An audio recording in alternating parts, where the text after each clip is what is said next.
Good evening and welcome to the Old Courthouse Heritage Museum. It's an honor to be here tonight in the presence of all, meaning Louis and our buddy Rex. At least they told me that's how I was supposed to start the whole beginning of the show. But again, number one, thank you for coming tonight. Many of you hopefully are from the area and you've been to the courthouse before. If you haven't, if you give me a moment to let you know what's coming up other than this fabulous scary stories tonight, so please bear with me. First of all, on Saturday, every first and third Saturday, as you can see, most of us here in the audience are of that certain age where we don't have to use hair color, it's just all one the same color, all gray. And so we are, on Saturdays, they have the kids and their families come in, and the ladies, Andrea and Lindsay, have put together programs. And this Saturday, they're going to have a kids' Christmas mystery game at the museum, ages 7 and up. And if you think that's not interesting, 10, 12, and 2 are already booked up. So all 3 of those hours are already booked up. So people are very interested, especially coming to the courthouse. Also in January, we have a couple of coffee and conversations. And somebody said, I think it was at that table there, Steve, what is a coffee and conversation? Let me make sure I understand this correctly. Coffee, we have back there. Conversation, we'll have over here somewhere. And we will converse, and talk. What we're going to have in January is, we're excited to have Mr. Max Schulman and co-author Tom Craig. And they're going to do, talking about their books of finding the treasures of the trails here in Citrus County. I'm telling you, these guys are just terrific when it comes to trails, kayaking, fishing, the whole shebang. And that's going to be on January 19th at 7 p.m.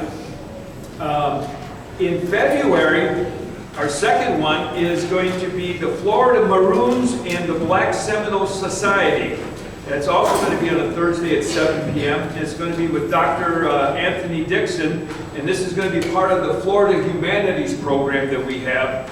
And he's going to talk about the relationship of the Black Seminoles and the growth of Florida through the Seminole Wars. And those of you that don't already know, Second Seminole War was basically fought here, between here and Dade City and Brooksville and this whole area.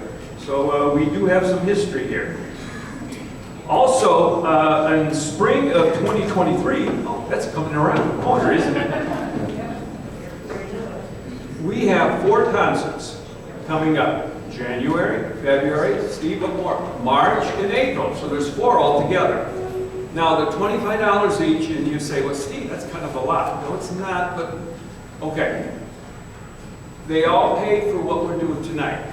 Bringing in good acts, bringing in special speakers, bringing in to make sure we have equipment. We're actually taping tonight, so please be on your best behavior. And all these different acts that we come in, somebody's got to pay for them, and that's where we get our monies from. If you do buy season tickets, which is all 4, we will reserve, like we did here, just to test these 2, 3, 4 seats, tables, so you'll have front row seating. And then you say, well, Steve, $25 a ticket, there's a couple of us and so forth. Oh, if you join, become a member of the Historical Society, it's either $20 for if you're just a single household, or $30 for the, if you're a couple or a family, you get $5 off of each ticket. So if you go to all 4 tickets and there's 2 of you, that's $80. So we owe you $50 if you come to the concert. So it's another way of looking at it. So just to make you aware of that. Okay. Also, when you get a chance, we also have these little booklets for the rest of December of what else is going on. Because there's just so much that I can't even keep up myself, and I'm supposed to be here and help keep track with Andrea and Lindsay. Also, let's see.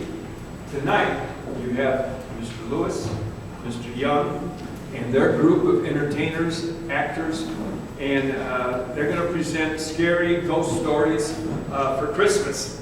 There you go. I'm scared already. They have put in a lot of effort and work to put this presentation to you together tonight. And I'm very proud to be associated with them because they just put their company together and so forth. And they're going to make a name for themselves here in Citrus County because they want to work hard here at the Valerie, at the Art Theater. And what more can I say? Just say, Lewis and Young Entertainment presents Scary Stories for Christmas.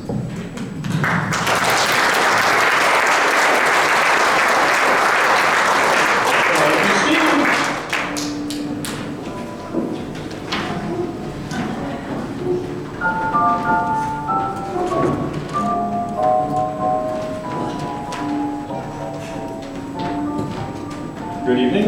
My name is Harry Lewis, along with my fellow producer Rex Young. We are Lewis and Young Entertainment. I'd like to welcome you to tonight's show and hope that you all enjoy it. I'd like to thank you for braving the brisk winter weather, darkness of the night. That was written in advance. So. You never know. And the things that dwell within that darkness. The show's a labor of love and an attempt for us to bring back what is actually a very old tradition. It's a tradition that started in Eastern Europe when, during the Yuletime tradition of telling stories, when the nights would get long and it would be very cold outside, people would see the veil between the worlds growing thin, and maybe they were right. So, you don't usually think of Christmas as a time for telling scary stories, but it's actually a tradition that's been around for a very long time. So, Mr. Young? Ladies and gentlemen, tonight's show is formulated as a radio show you might have seen in the 1930s or 40s. With the help of our talented voice actors and some well-written scripts,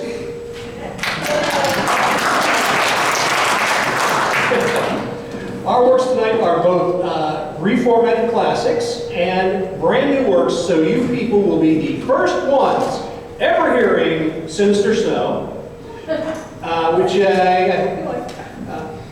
But just as in the golden days of radio, we will be inputting some commercials for local businesses. Now, if you have a local business or organization and you'd like to advertise with us, just check out our website. It's there on your program.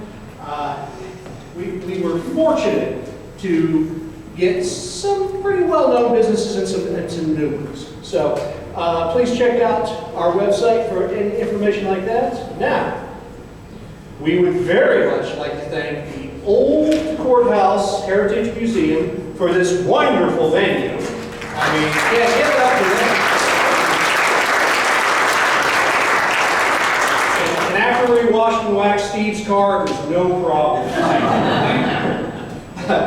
I would ask that when we're done, we will do a curtain call. Even though we don't have a curtain. We will do a curtain call, and we'd like you to hang around so you get to see and hear a little bit about the actresses and the actors that are trained characters via voice tonight. You will notice perhaps that they have scripts and everything. This is as it would have been at the radio show. The difference is they've had theirs for about a week, where in the old radio station shows they would have walked in and handed you one and given you a beer or something. That would have been it. That's how you got paid. So. This is a show for charity, so none of our actors or performers are being paid for this. They are here to raise money for the Heritage Museum and to entertain you. So, I will ask you to all sit back. But I doubt very much you're going to relax.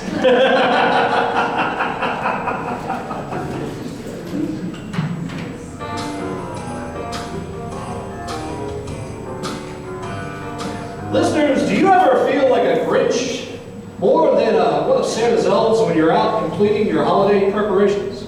Well, chances are you haven't lost the Christmas spirit. You're just hungry. Hungry for a healthy, delicious breakfast or lunch that will get you back into the festive flow. Yes, Ron Dillon's Cinnamon Sticks Restaurant and Bakery can put you into that Yuletide joyous mood and get you back to making the holidays bright for for the ones you love. And while you're there, be sure to place an order for a basket of delicious holiday pastries that will help make any Christmas party more merry. That's Ron Dillon's Cinnamon Sticks Restaurant and Bakery, Highway 41, just south of the 4441 convergence.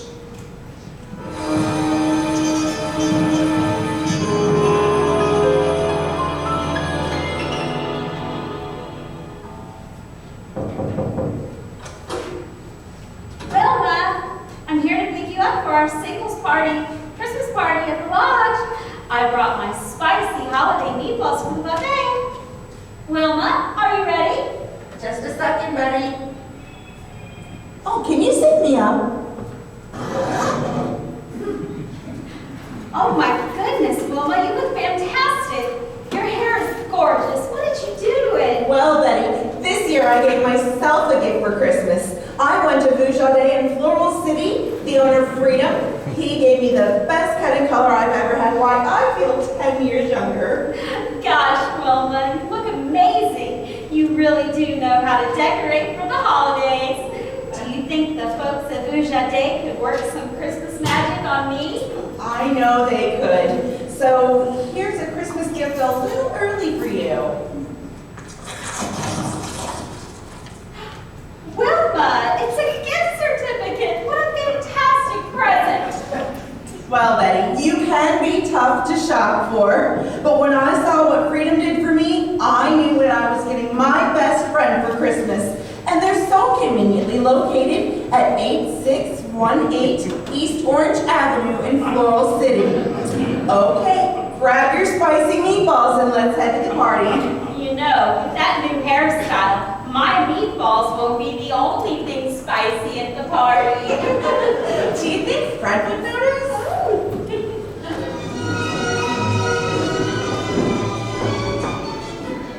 Good evening, everyone. My name is Jennifer Waterman, and I will be your announcer, narrator for tonight's show. We open tonight's show with a retelling of a Charles Dickens classic, A Christmas Carol. The original novella was published on December 19th in 1843, making the original tale 179 years old this coming Monday. Since its first printing to this date, A Christmas Carol has never been out of print. Because of its popularity, the novella was adapted for the stage almost immediately, and in 1844, 8 rival theatrical productions were playing in the city of London alone. Released in 1901, Scrooge, or sometimes titled Marley's Ghost, was produced as a silent black and white film in Britain.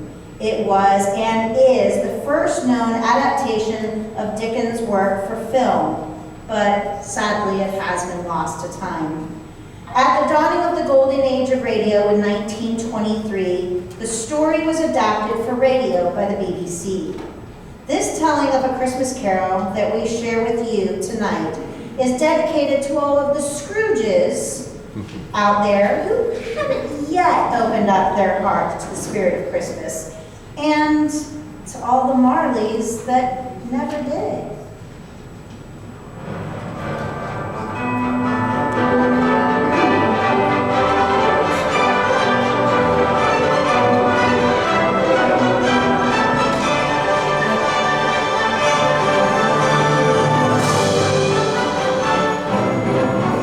Marley was dead, there's no doubt about that. The register of his burial was signed by the clerk, the undertaker, and the chief mourner, Ebenezer Scrooge, Marley's business partner of many a year.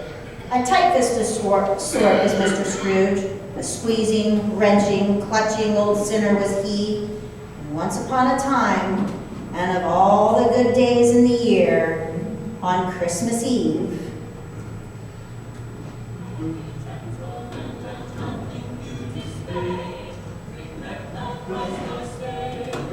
old Scrooge sat busy in his counting house. A grim, cheerless place, if ever there was one.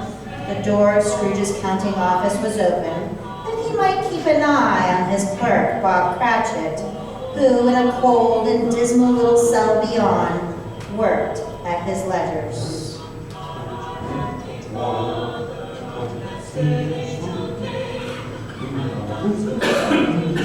Cratchit? Yes, Mr. Scrooge. Stop that infernal caterwauling. Yes. No. Singing idiotic carols at my very door. Go on, get away from my door. Go somewhere else and bellow your blasted carols. Why, Governor? It's an old custom at Christmas time, you know. Yes, and I don't want any of your old customs. Take your fellow fools and go away. Right, sir. Bah! Merry Christmas anyway. Ah.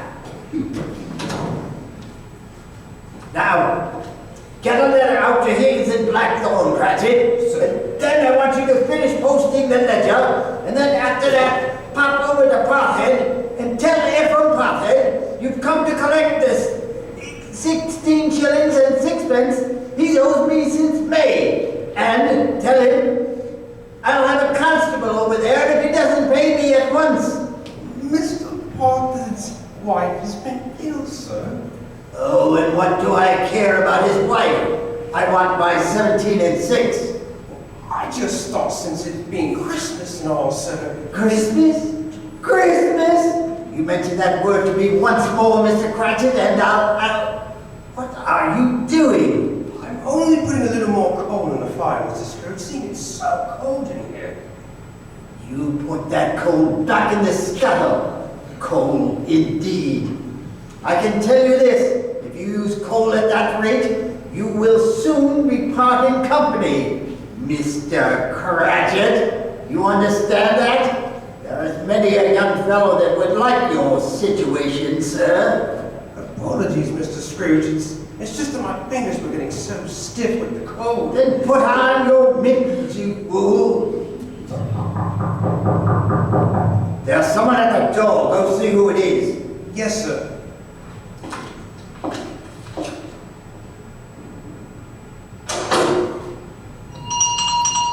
Why, good afternoon, sir.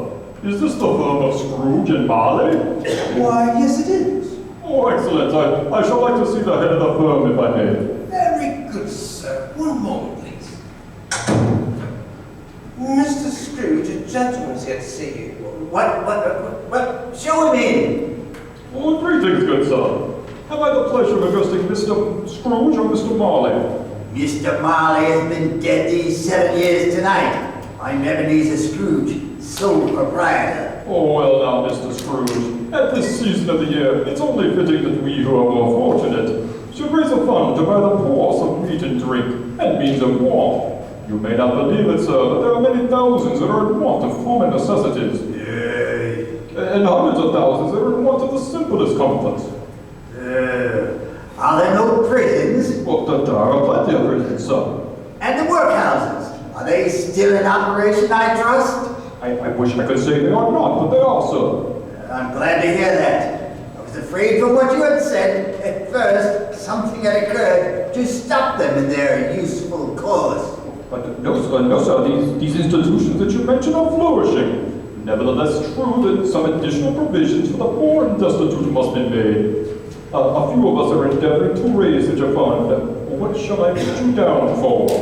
Nothing. Oh, I see. You wish to remain anonymous, sir. I wish to be left alone. I don't make merry myself at Christmas time, and I can't afford to help other idle people make merry themselves. I support the establishments that I spoke of, and they take care of the poor. They cost enough. Let those who are bad off go there. Many can't go there, sir, and many would rather die. Then my advice to them is to do so and decrease the surplus population. Besides, I have only your word for it. Well, it's the truth, Mr. Scrooge. Well, then, so be it. It's not my business. It's enough for a man to understand his own business than to interfere with other people's. Mine occupies me constantly. Good afternoon, sir. Cratchit, show this gentleman out. This way, sir. I couldn't help but overhearing. I should like to contribute some tuppence. Cratchit? Yes, sir. It's not much, but it's all I can afford. You're a generous fellow. I wish I might say the same of your employer. Cratchit! Yes, sir. It's too late for you to go to Prothead. It'll be closed up for Christmas, like all these other fools. We may as well close up the place now. Oh, yes, sir. It is getting a little dark. It's so hard to see the numbers. I suppose you want the entire day tomorrow. If it's quite convenient, sir. It's not convenient, and it's not fair either. Suppose I can't do anything about it, though. If I were to stop you half a crown for your wages, you'd think yourself ill-used, I'll be bound. Well, is only once a year. You don't think yourself ill-used when I pay you a day's wages for no work? Christmas, it's once a year. Once a year, indeed. A fine excuse for picking a man's pocket every 25th of December. But I suppose there's no good talking. You must have the whole day. We'll see you here all the earlier the next morning. Oh, I will, sir. Thank you, sir. Good night, sir, and Merry Christmas, sir.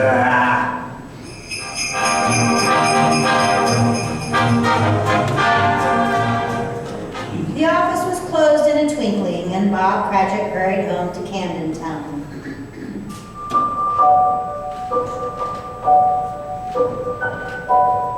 Scrooge, on the other hand, took his melancholy dinner in his usual melancholy tavern, and went to his dismal house. Darkness is cheap, and Scrooge liked that. He walked through his rooms to see all that is as it should be. Nobody under the table, nobody under the sofa, and nobody under the bed. He locked and then double-locked himself in. The old miser put on his dressing gown, slippers, and his nightcap, and sat down before a low fire to take his gruel.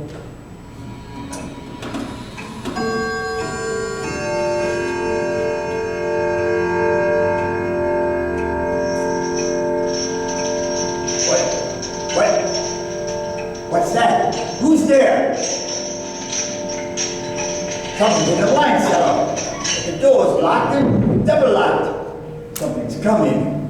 Coming closer. Outside the door. Ebenezer Scrooge! Who are you? Ebenezer Scrooge! Who are you? Ask me who I was! Oh, you're very particular for a ghost. All right, who were you then?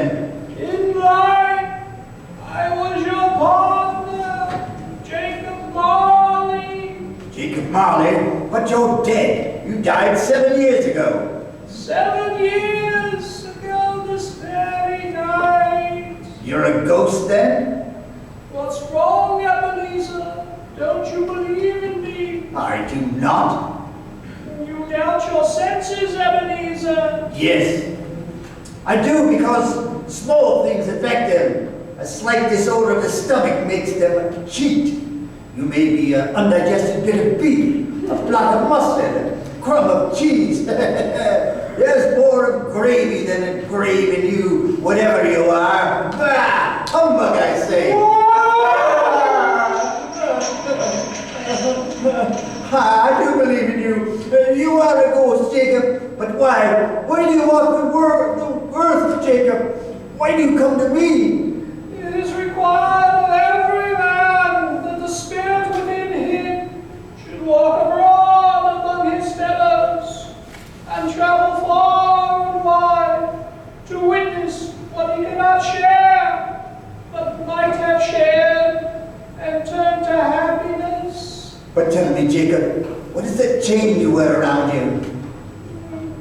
I wear the chain I forged in life. I made it link by link, yard by yard, by my own free will. Is its pattern strange to you, Ebenezer? Cash boxes, keys and padlocks, ledgers and purses. Yours was as heavy as long as this 7 years ago, but you have labored on it since, Ebenezer. Friend Jacob, speak comfort to me. Comfort! I have none to give. I cannot rest. I cannot stay. I cannot linger. Where journeys lie before me. 7 years dead and traveling all the time. 7 years, Ebenezer. 7 years of remorse. Know you that no time of regret can make amends for one's life's opportunities misused. But you were always a good man of business, Jacob. Business! Mankind was my business. Charity, mercy, benevolence. They were all my business. Jacob, what are you trying to say? Ebenezer, I am here to warn you that have yet a chance to escape my fate. Do you hear me, Ebenezer? Yes. You're always a good friend to me, Jacob. Thank you. Go on. How shall I escape? Please, Jacob. You will be haunted this night by 3 spirits. Is that my only hope? Your only hope, Ebenezer. Well, then I think I'd rather not. Without their visits, you cannot shun the path I tread. Remember what has passed between us. Marley, wait.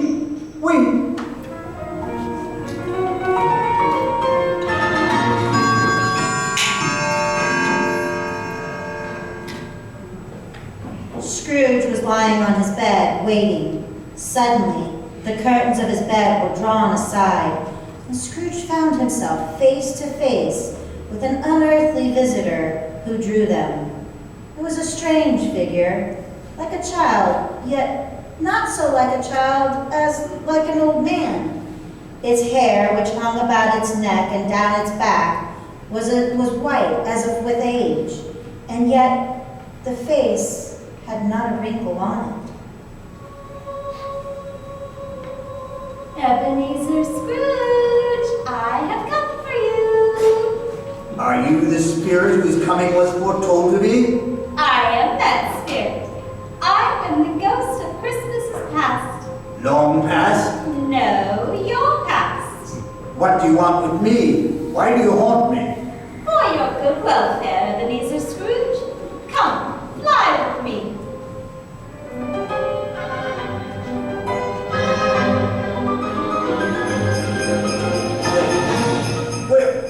Where are we? What's become of the city? And there's snow upon the ground. These are the shadows of the things that were. Do you recognize this countryside? Yes. I was a boy here. I went to school in this horrible place. I could walk its paths blindfolded. Oh, come close. We will go closer. Look through the window into that cold, barren room. What do you see, Ebenezer Scrooge? I see myself as a boy. A solitary child, neglected by his family, alone. Poor boy. Your neck, it trembles, Scrooge. It's nothing. Nothing at all. I only wish... it's too late now. Something troubles you? Nothing. It's just that the waifs that came to my door singing carols last night, there was a boy among them, a pale, thin little boy in ragged coat. I only wish that I'd given him something, that's all. Come, Ebenezer Scrooge. There's more to see and more to remember. Do you know this place, Ebenezer Scrooge? Know it? It's the counting house where I was apprenticed. And there's my old master, good old Fezziwig, bless his heart, alive and hosting one of his wonderful Christmas parties. Pick your partners now! We're going to have a dance! Listen to him. Oh, look there. It's Mrs. Fezziwig herself, looking so young and tables loaded with food, and beer and cider and mince pies.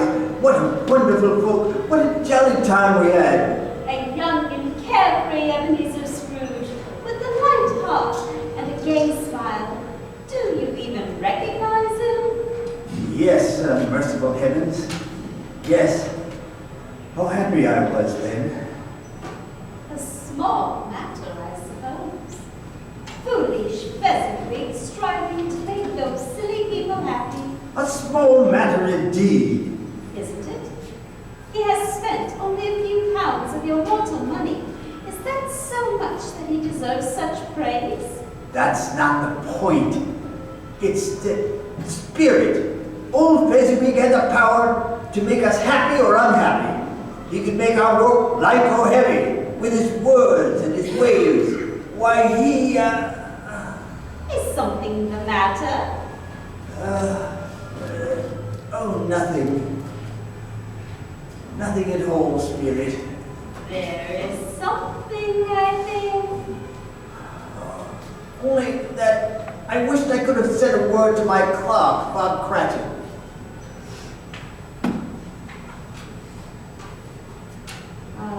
Our time together grows short, Ebenezer Scrooge, and we have yet another journey to make. This is our last visit to the past. Do you recognize yourself as a proper young man, Ebenezer Scrooge? Please, spirit, I beg of you, don't show me this. You're older now, a man in the prime of life. Your face has begun to wear the signs of care and avarice. Your eyes have become greedy and restless. The eyes of a miser, perhaps. Please, spirit, show me mercy. She sees it too. The young girl by your side. There are tears in her eyes. Why does she weep?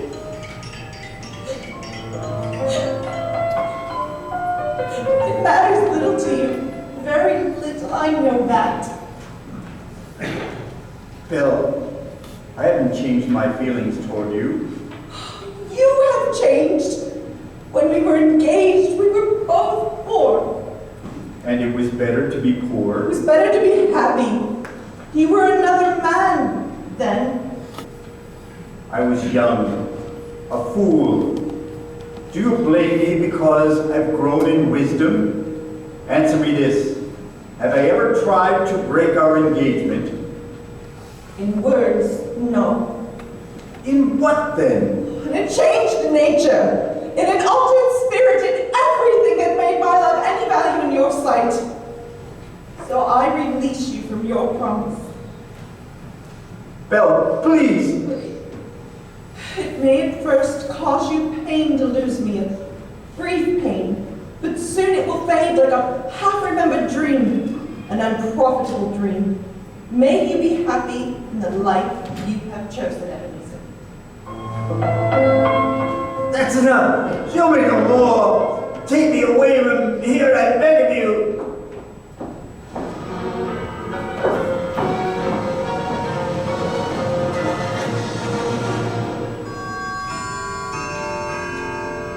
Scrooge awakened suddenly and sat bolt upright in his own bed. He gradually became aware of a great blaze of ruby light which shined upon him from the adjoining room. He got up and shuffled in his slippers to the door. It was his own sitting room, but it had undergone a surprising transformation. The walls and ceiling were hung with living greens, and from every part, bright, gleaming, crimson berries glistened. In a hearth, a mighty blaze roared up at the chimney, heaped on the floor to form a kind of throne where turkeys, geese, great joints of meat, suckling pigs, long wreaths of sausages, mince pies, plum puddings, and seething bowls of punch that made the chamber dim with their delicious steam. In easy state upon his couch, there sat a jolly giant, dressed all in red. Come in, Ebenezer Scrooge, and know me better. I am the ghost of Christmas present. Look upon me. You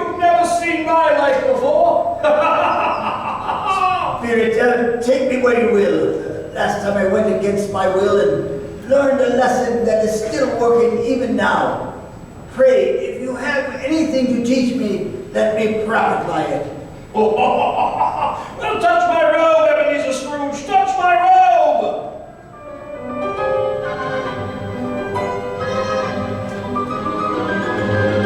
Where have you brought me? What is this humble dwelling? Who are these people? Humble dwelling, yes, and yet there's happiness within. This is the family of your clerk, Robert Cratchit. His wife, dressed in a gown saved for special occasions, laying the table for the paltry Christmas dinner. Assisting her is her daughter, Belinda, the young man there, Peter Cratchit, the eldest son, and the two little Cratchits play by the fire. Open your ears, Scrooge. Hear what they say. Why, bless my soul, Martha, my dear daughter, Merry Christmas to you. Merry Christmas to you, Mother. Sit down before the fire and warm yourself. Yes, Mother. Where is Father? Oh, he's been to church with Tiny Tim. They'll be along directly. How is Tiny Tim, Mother? Any better at all?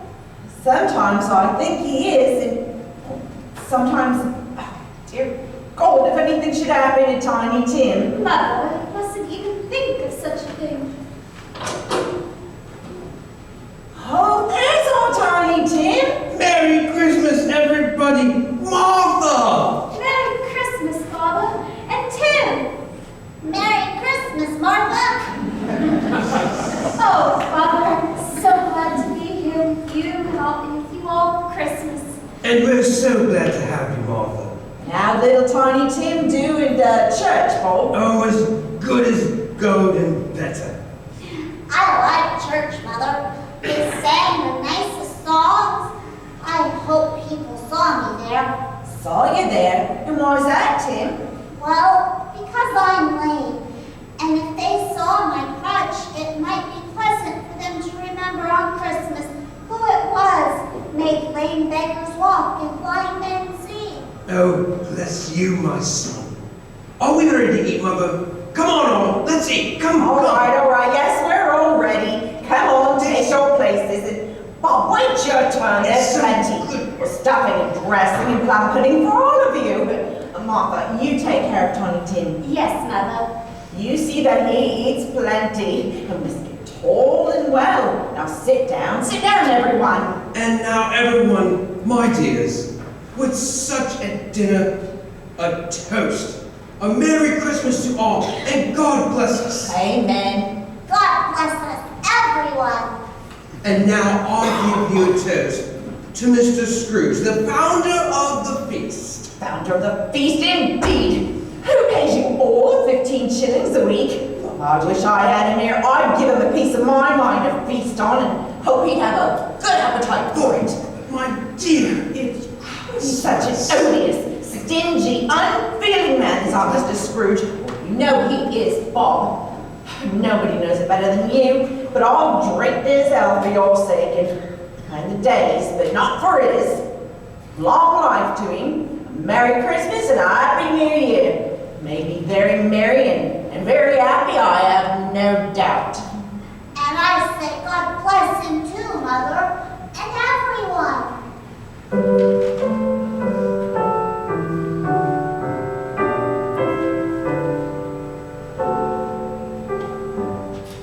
They were not a handsome family.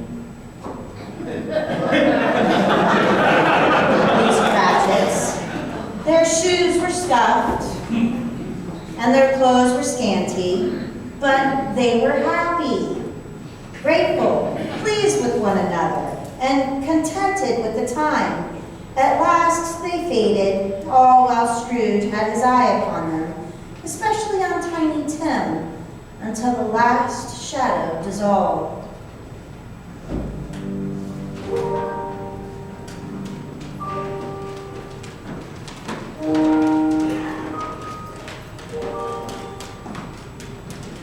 Many calls Scrooge made that night down among the workers who toil upon the earth.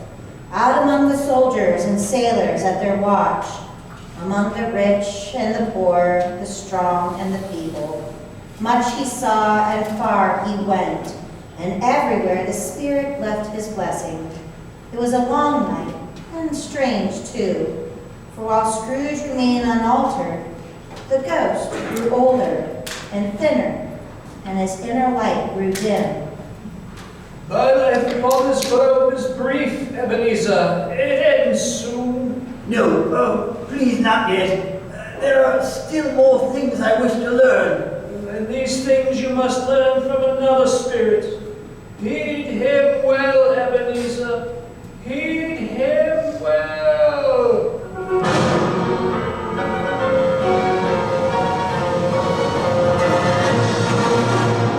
Scrooge looked about him for the ghost, but it had vanished, and he found himself once more in his bed.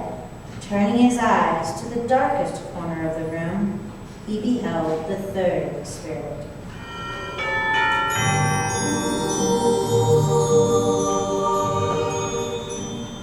A tall phantom, shrouded in black, draped and hooded, glided toward him, slowly, silently, like a mist along the ground. You are the ghost of Christmas yet to come. You are to show me the shadows of things that have not yet come to pass, but will in time before us. Know this, Spirit, I fear you more than any specter I've seen this night. Yet I know your purpose is to do me good.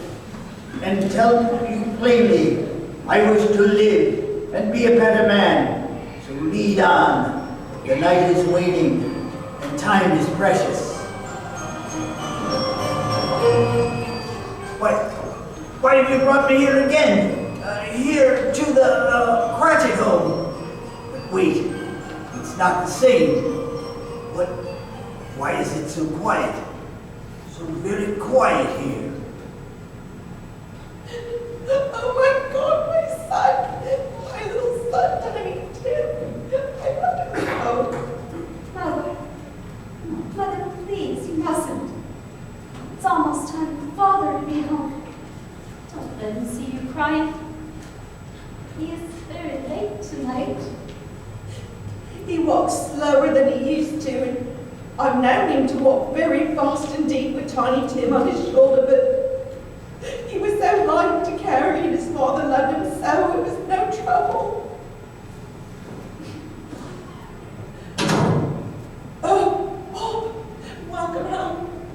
You're late. Good evening, my dear. I'm sorry. I went to the churchyard today. I wish you could have gone with me.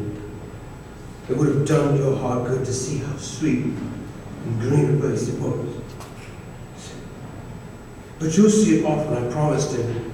Yes, I promised Tiny Tim we'd walk there on a Sunday. It's God's will, Bob. I'm trying to understand it, my dear. My son, my Tiny Tim.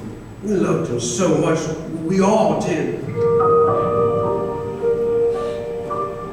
Oh, this is cruel, cruel, Spirit. Can you not give me some ray of hope that I may change all of this? That Tiny Tim may live? Where are we now? What does this street have to do with me, Spirit? And who are these men? I don't know much about it. But I know he's dead. Good and dead proper like. When did he die then? Well, last night, they believe. But him being a tight old codger who won't live alone, no one knows for sure. Oh, well, it's likely to be a very small funeral. For my life, I can't think of anybody who can go to it. How do you say?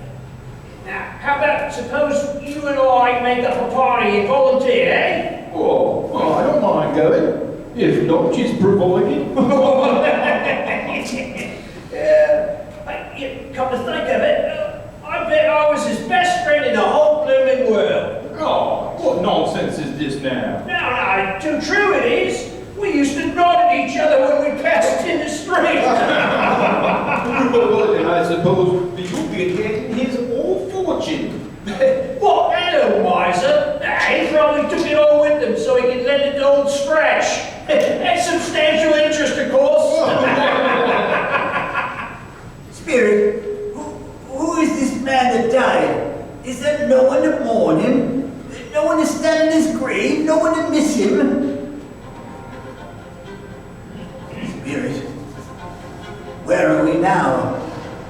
Merciful heaven, a churchyard, all run by grass and weeds, and desolate and lonely.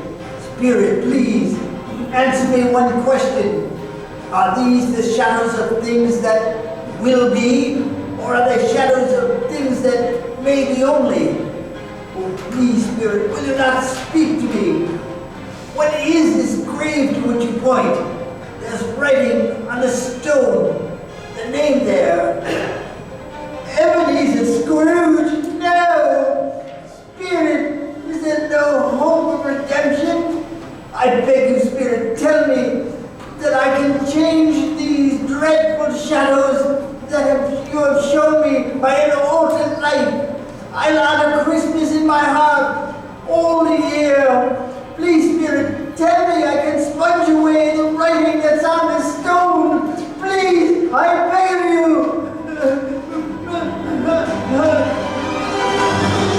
I promise. I promise. I promise. Why, what's this? It's my old drapes, my old bed. I'm in my old room. And the sun is shining, and it's clear and bright. What a beautiful day. Oh, glorious, glorious. Oh, boy. Yes, sir? What day is today?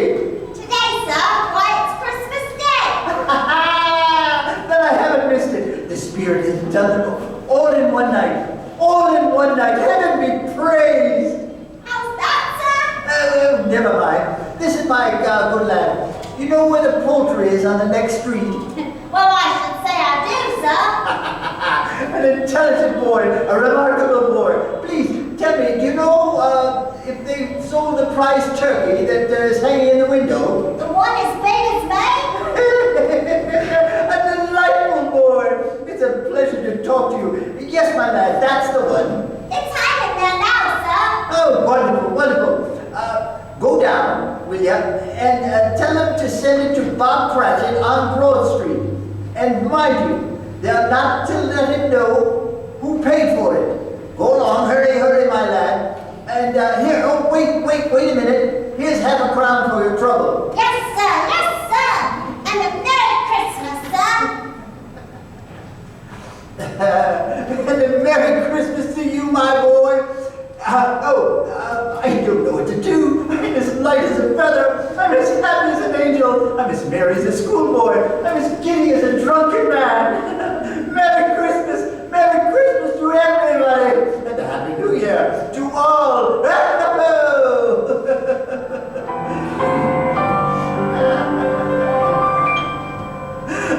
My dear sir, how do you do? Aren't you the gentleman who came to my office regarding a charity? Why, yes, sir. Allow me to ask your pardon.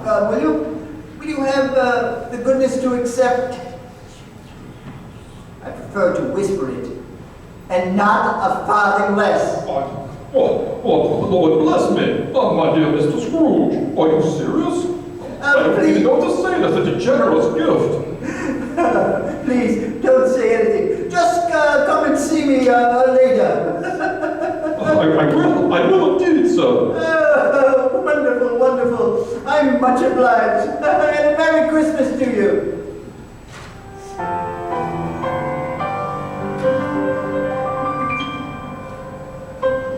The next morning, Scrooge was early at his office. He went in early for a reason. He could only be there first and catch Bob Cratchit coming late. That was the thing he'd set his heart upon. And he did it, yes he did. The clock struck 9, no Bob. 1:15, no Bob. Scrooge sat with his door wide open, that he might see him come in. At last he came, his hat off even before he opened the door. He was on his stool in a jiffy, driving away with his pen, as if he were trying to overtake 9 o'clock. 15, 21, 16, carry on, 24. Mr. Cratchit? Yes, sir? In here, if you please, Mr. Cratchit. Mr. Cratchit, what do you mean coming in at this time of day? Well, I'm very sorry, sir. Very sorry. I am behind my time. Yes, you are, yes. I do believe you are. Apologies, Mr. Scrooge. It shall not be repeated. I was making rather a merry yesterday, and I'll tell you what, my friend. I'm not going to stand for this sort of thing any longer. And therefore, Mr. Cratchit, I'm going to raise your salary. I'm sorry, Mr. Scrooge. Are you quite yourself? No, thank heaven, I'm not. Not myself. Merry Christmas, Bob. Merry Christmas, my good fellow, and a merrier Christmas than I've given you before. I shall raise your salary, and we'll see what we can do for Tiny Tim and the rest of your family.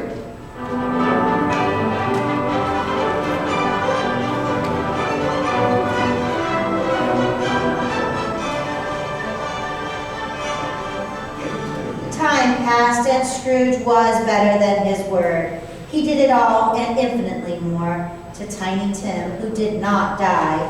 He was a second father. He became as good a friend, a good a master, and as good a man as the good old world knew. Some people laughed to see the change in him, but he let them laugh. His own heart laughed, and that was quite enough for him. It was always said of him that he knew how to keep Christmas well all through the year. And may the same be truly said of us. And as Tiny Tim observed, God bless us, everyone!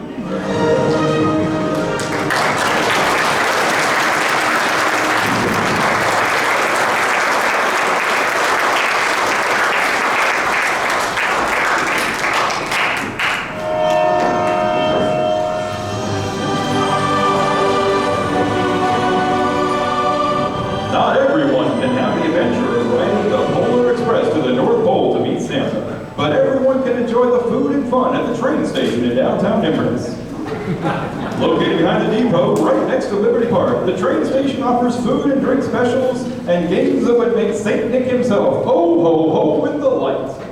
They open at 10 a.m. Tuesday through Sunday, so come in for lunch and check out Chuck Pin Bowling, games and soft-serve ice cream. That's the train station, 218 North Pauga, Inverness, Florida.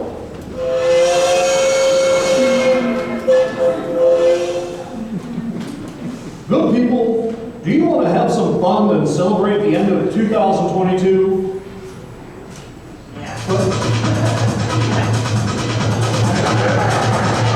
But you don't want to celebrate and party like a millennial in the new millennium? That is, do you want something a bit more mature?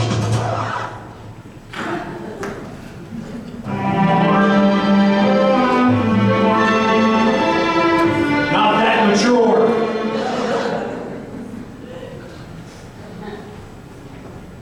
Well,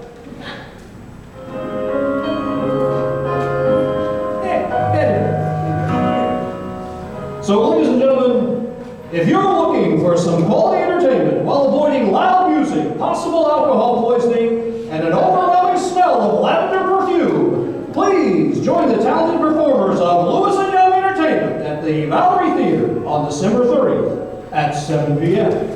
Located in beautiful downtown Inverness, the Valerie Theater will play host to this one-night-only old-time radio show.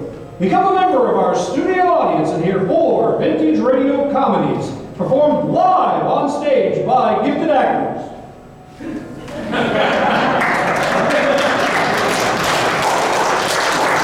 Tickets are only $10 and available through the Valerie Theater website. So, folks, if you'd like to laugh your way out of this tired old year and see 23 in with a smile, get your tickets for the old-time radio show Last Laughs of 22, that will be appearing at the Valerie Theater in downtown Inverness. And now, back to tonight's show.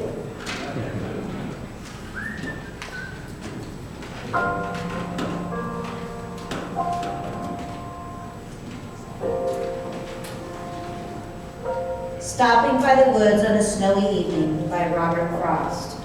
Whose woods these are, I think I know. His house is in the village, though. He will not see me stopping here to watch his woods fill up with snow. My little horse must think it queer to stop without a farmhouse near, between the woods and frozen lake, the darkness evening of the year. He gives his harness bells a shake to ask if there is some mistake. The only other sounds the sweep of easy wind and downy flake. The woods are lovely, dark and deep, but I have promises to keep, and miles to go before I sleep, and miles to go before I sleep. Darling's addendum. Is there more in the snow than we are meant to know? Are there things that our eyes should not show? If there are, would we want to see? Or is it better that some things are left in absentee? Perhaps someday we will all know what stands silent in the sinister snow. There will not be snow this Christmas. At least not for our Christmas. That's the one thing I miss living in Florida. Yeah, I gotta say, it's just fine with me. Oh, come on, Mike. What are you, some kind of grandson? No. Look, don't get me wrong here. I like Christmas. I like the lights, the music. I even like how people seem to be, a little nicer and friendlier. I like presents and eggnog and, even finding that special somebody under the mistletoe. But I like everything about Christmas, just not snow. So, to be clear, your beef is with winter precipitation and not obese elves in red pajamas or Jewish babies born in barns? No, just the snow. It wasn't always this way. When I was a kid growing up in New York, winter was the best time of the year. The snow, forget about it. But I mean, what kid doesn't like sledding down a hill or throwing snowballs at people or, learning to write your name? Maybe that's more of a boy thing. True, when you get a little older, it can be a bit of a pain. Shoveling it, scraping it off your car windows, and, driving in it after it turns into slush. But even that was okay. It was all good until I worked the Yule case. So, snow was great, and now it's bad because you had a case of a Yule? What is that, like an infection or something? Right, maybe I'm not making sense here. Well, let me give you some background on me and the reasons I don't like snow anymore. For 22 years, I was a private investigator in upstate New York. And me and my partner, Tommy O'Connell, we had a great thing going. See, Tommy and I had the only PI office in this beautiful little town, about 45 minutes out of the city. We had friends in the local government, so when something came up that required discretion, aka no cops, they came to us. So, we took care of things and we kept everything confidential. And maybe our rates were a little bit high, but since they were paying with taxpayer money, they didn't care. Obviously, neither did we. The local cops, they were all good guys, and we always tried to stay out of their way. So they left us alone. We took private clients, of course, and you can make a living full-time with government corruption in D.C., maybe, but in middle-class America, not. But I guess I haven't gotten to the part about snow yet, huh? That's probably because even now it gives me the willies to talk about it. Snow? Snow gives you the willies. You look like a tree with a good haircut. I'm pretty sure that the bulge under your shirt isn't a blue steel cell phone. Okay, maybe it's best that I start at the beginning. But I warn you, you will think I'm crazy. You're going to have to think I'm crazy. Because if I'm not crazy, maybe you're not going to like snow so much anymore either. Anyway, I walk into my office a few days before Christmas. Ho, ho, ho! Tommy, you little Irish elf! Merry Christmas! What's the good word in this festive season? Well, I got a present for you, Ramadan. I do. We got a telephone call from a lady over in Ewell Township. She seems she's newly married and is already worried about her hubby stepping out on her. She says her blushing groom is only 9 months and has started acting suspicious. She'd like to know why. Sex, booze, or gambling? She didn't say. She wants to speak to us in person sometime today. I told her I was busy on another case, but my big Goomba, Mike Garibaldi, would be glad to meet with her at 11 o'clock at the Flores Coffee Shop on 6th Street. And yeah, why didn't you just have her come into the office? Why didn't I think of that? Wow, Mike, all those years of higher education weren't wasted on you. The next thing you know, you'll be wanting us to write stuff down and take people's phone numbers. You know, Tommy, I do not think that Santa Claus would appreciate your sarcasm. I foresee a lot of coal in your future. Yeah, I'll leave them a Boilermaker and a pastrami on rye this year. They'll get over it.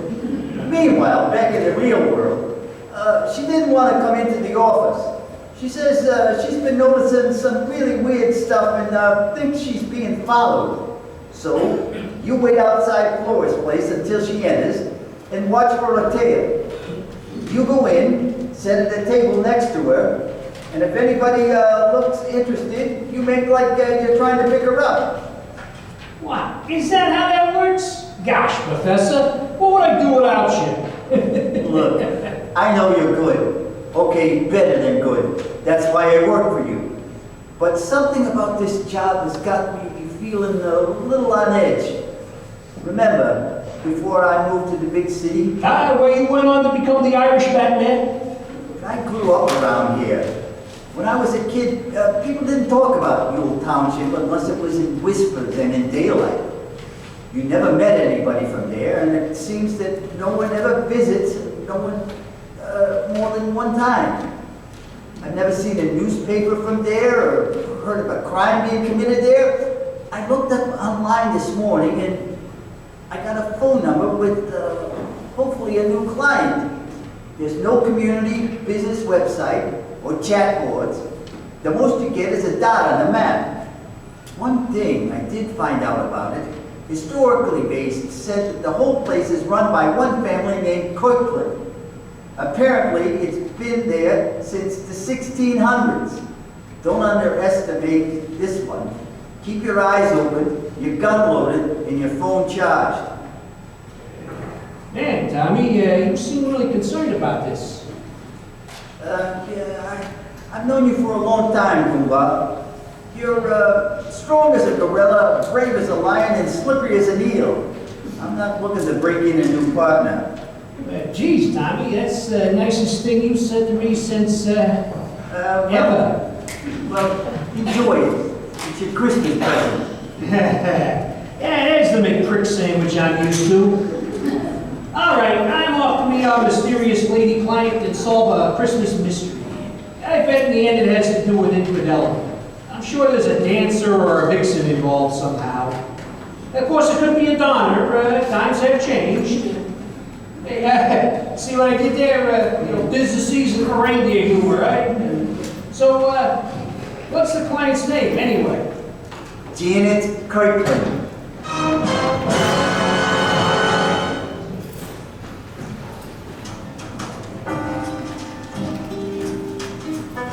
So at 10:23, I parked my nondescript white sedan a block and a half down from Flora's Cafe shop. It's on Haley Avenue. Just so you know, Flora's place is right in the middle of 6th Street, and it's flanked by Haley and Rogers Avenue. So I walk up Haley towards 6th Street, and I turn left, And on the opposite side of the street from Flores, of course, slowly, I ramble all the way down to Rogers Avenue, looking around to see if anybody was staking out the place. This, by the way, is one of the reasons we like to use Flores Place for meetings. We know the lay of the land, and the folks at Flores know how to act. So, I'm confident nobody beat me to there, and I take up a position across the street, watching the entrance from behind a bus station shelter. Sorry if I'm getting a little too Law and Order Special Diets unit here, but it's important you understand the level of care and professionalism that we provide our clients. Yeah, no, it's fine. I mean, hey, I gave for the snow. I'll stay for the James Bond remake. Go on. So at 10:40, I text Tommy to give him a situation report. I'm at the butcher shop, no special yet. Look for a nice lamb chop, wrapped in good paper. It should be lean, rare, and with cayenne pepper. Anything else? Look for a number 9 can of corn, green beans, black coffee, and ripe tomatoes. Right, will do. I know, as cornball as it sounds, yes, we encode our text messages. Look, it's not like the NSA to crack them or anything, but that's not the point here. See, the thing is deniability. If somebody hacks our phones, they may or may not be able to figure out what we're talking about. But in a court of law, well, I was just shopping for dinner. So the decoding goes like this. The number 9 in the can of corn, that's the high sign. The nice lamb chop wrapped in good paper means an attractive woman who is well dressed. Lean, rare, and with cayenne pepper means thin build, Caucasian, red hair. Green beans and black coffee, I'm looking for a green dress and black shoes. The ripe tomatoes, I'll let you figure that out for yourself. Oh, yeah, well, I got it. You're both sexist from the 50s, and you've seen way too many Secret Squirrel cartoons. What about the snow? I'm getting there, bro.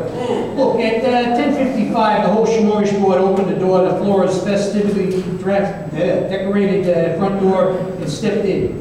Before I started across the street, I shot Tommy a confirmation text. I'm going in to finish the shopping now. Talk later. Understood. Look, if anything doesn't spell right, don't buy it. We've got plenty of food. That was the minute. That was the minute I should have figured something was really wrong. You see, I've known Tommy for decades, and this is not like him. Tommy was a little guy, sure. He stood only about 5'4", but he might have been the toughest SOB to ever come out of the NYPD.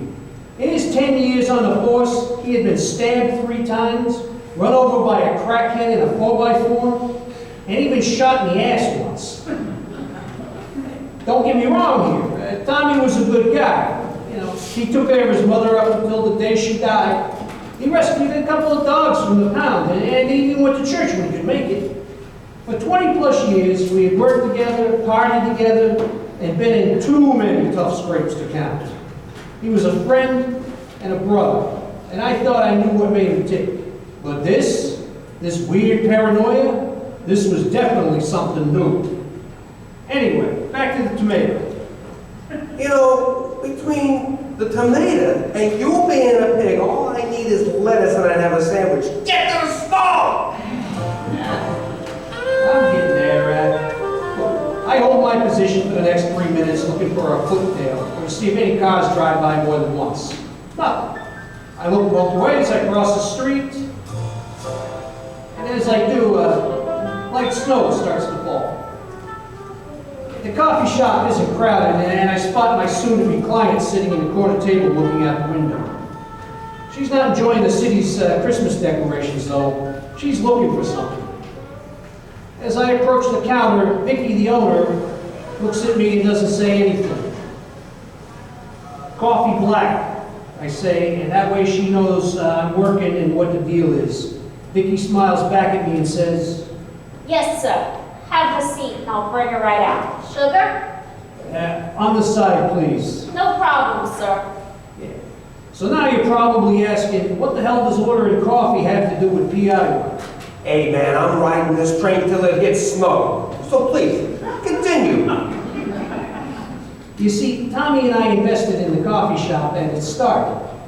Vicky is actually Tommy's stepsister, and they named the place after their mother, Flora. Not that this information has anything to do with the case. Does it have anything to do with snow? Yes, look. See, sugar on the side means hit the record button. When Tommy and I installed the security cameras at Flora's, we set it up so that with one keystroke, all the video inside and outside would upload to an internet Dropbox. That way, we had a record of the meeting and anybody hanging around outside. It paid off more than once in the past, but that's another story. Oh, is that story about snow? I'm coming to that. So I sat at a table next to Mrs. Kirkland and quietly introduced myself with the standard, hello, I'm Mike Garibaldi. I understand you need some help. You're the private investigator? My partner said you have a number for me. You first. That's right. 4. 5. Oh, that's right. You said it, but equal 9. Mr. Garibaldi, something is very, very wrong with my marriage. Mrs. Kirkland, we have handled lots of cases involving wayward husbands. Are you sure you really want to know what he's up to? I mean, if it's a girlfriend or boyfriend, we don't judge. It tends to work itself out after a couple of months or a pregnancy scare. If it's gambling or a controlled substance, that requires a place to hit bottom. Now, we are happy to do whatever we can for you, but I have to warn you, it generally ends poorly and it ain't cheap. I don't care about the cost, Mr. Garibaldi. I'm what you might call rich. So you can name your price. And it's not just my husband that has me troubled. Since my marriage 9 months ago, my life has steadily declined into something very near madness. I'm told you and your partner are the very best. And you can deal with anything. If that's true, I must have your help, and I'm willing to pay for it. I have $75,000 in cash right in this box. Will that get you started? She slid one of those fancy wrapped cardboard gift boxes over to me. I picked it up, opened it, and stared for a second at the neatly stacked new $100 bills. Madam, you have my complete attention. How can we help you? Well, I suppose I should start from the beginning. I met my now husband just over a year ago at a rather exclusive charity event in the city. He was the most dashing and worldly man I'd ever met, although that's probably not saying very much. You see, Mr. Garibaldi, I don't have a lot of experience with men or romance. Well, I'm 24 now, but I've been cloistered away most of my life at Catholic schools. I went to a private all-girls school in Switzerland when I was 10, and after that I went to an all-girls college in Canada. Well, I did have a boyfriend, Paul, when I met Lawrence, well, that's my husband. However, Paul and I thought it was a wise choice to avoid physical relations until we were properly engaged. Well, I mean, that does still happen in our social circles, even in these modern times. The engagement never happened, though, because, for lack of a better term, Lawrence swept me off my feet. He wined me and dined me and was very romantic. But he respected my wish to wait after we married to, well, I'm sure you know. The reason I'm telling you all these intimate details, Mr. Garibaldi, is just that... At that moment, Vicky walked over to us and set down a cup of coffee on my table. I'm sorry, sir, but there seems to be a problem with your order. Could you please double check it at the register? Well, yeah, of course. Excuse me, Mrs. Kirkland. So I walked down to the register and I stepped behind the counter, knowing that if Vicky interrupted me speaking to a client, that something had to be wrong. What's up? Take a peek at this. I don't think that there's anything wrong with the camera, but look Look at that little guy standing by the fire hydrant. Like I said, we had installed the cameras to watch the street outside too. It took a couple of dollars off the coffee shop's insurance, but mostly it was there to see if we or our clients were being tailed. See, if you want to follow somebody, you gotta wait and watch for them where you think they're gonna be. And trying to look inconspicuous while just standing on the street is difficult, even for a professional. But for a stalker, an ex-husband, or some other amateur, it's almost impossible. And in this situation, it was no different.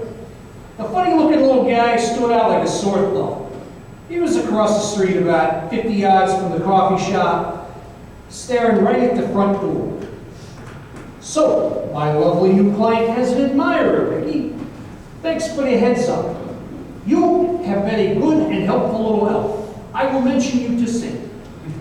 Slow down there, Frosty, and watch the monitor for a minute. This is just weird.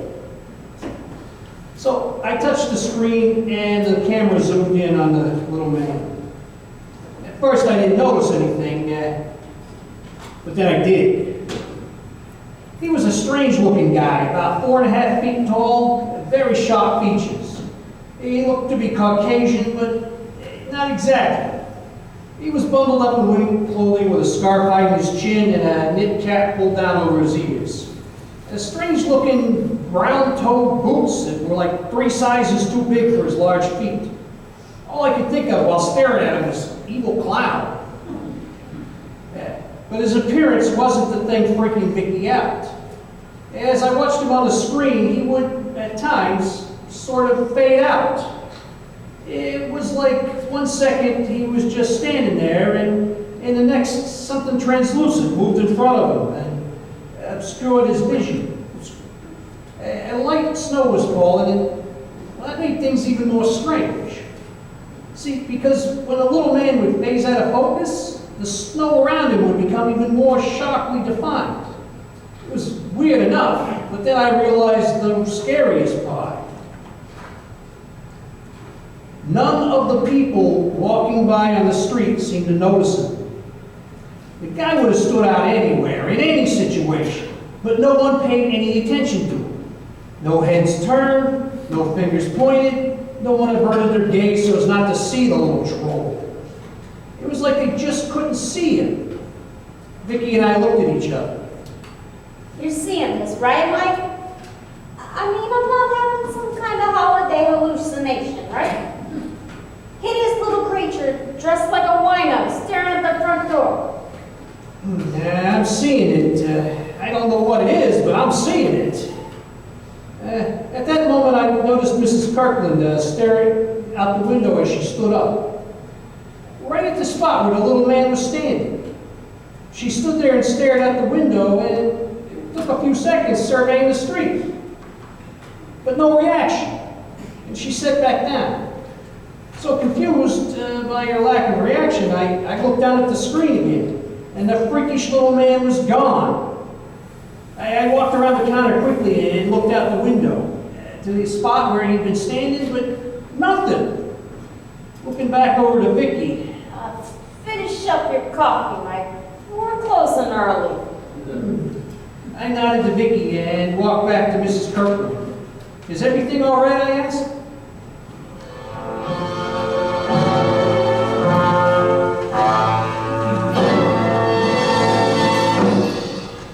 Thank you, ladies and gentlemen, for your attention. We will now take a short 20-minute intermission. When we return, we will continue with part 2 of Sinister Snow. And as a public service announcement, we remind you, don't be naughty. Ladies and gentlemen, we hope you've had a chance to refresh yourself and shake off the willies.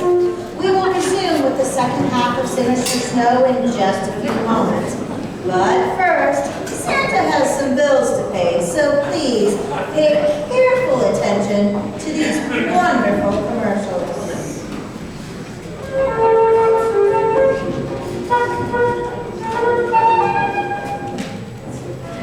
Oh, Maggie, I just don't know what to do. I'm going to Homer's mother for Christmas gift this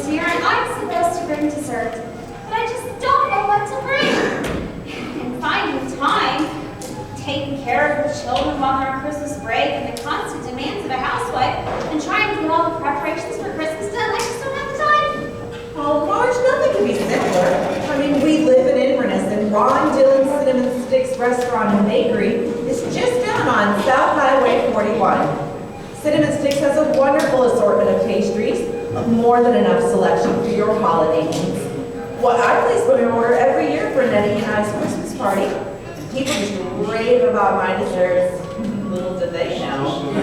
Ron Dillon Cinnamon Sticks Restaurant and Bakery. Why, that is genius! I'll call them right away and place my order. Maybe this year Homer's mother will enjoy dessert. I'll give the gift of a little lady. Well, I've got a better idea. Let's pop on down to Cinnamon Sticks for one of their wonderful lunch specials, and we'll place our orders in person. Oh, Marge, you and Ron Dillon have saved the holidays. Let's go!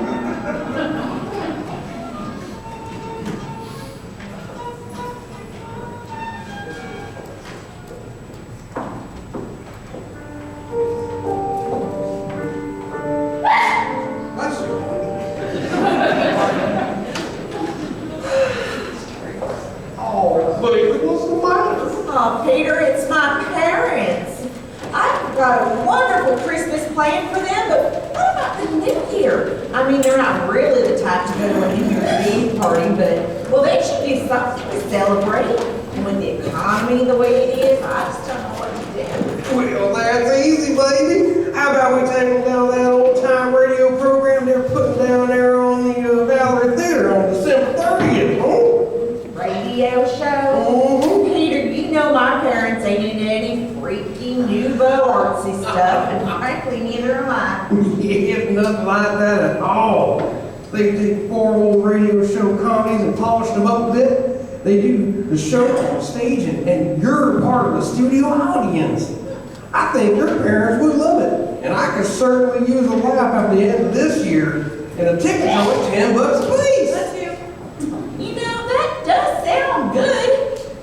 It's right downtown at the Valerie Theater, so we have our choice of restaurants for dinner beforehand.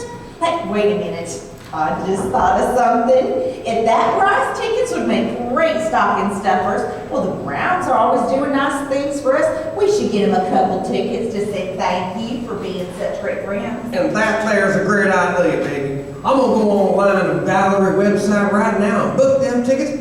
A quality stage show at this price, I don't think the seat's gonna last too long. Wow, a family-friendly radio show just before the new year, and it's such a low price. What wonderful person came up with that idea?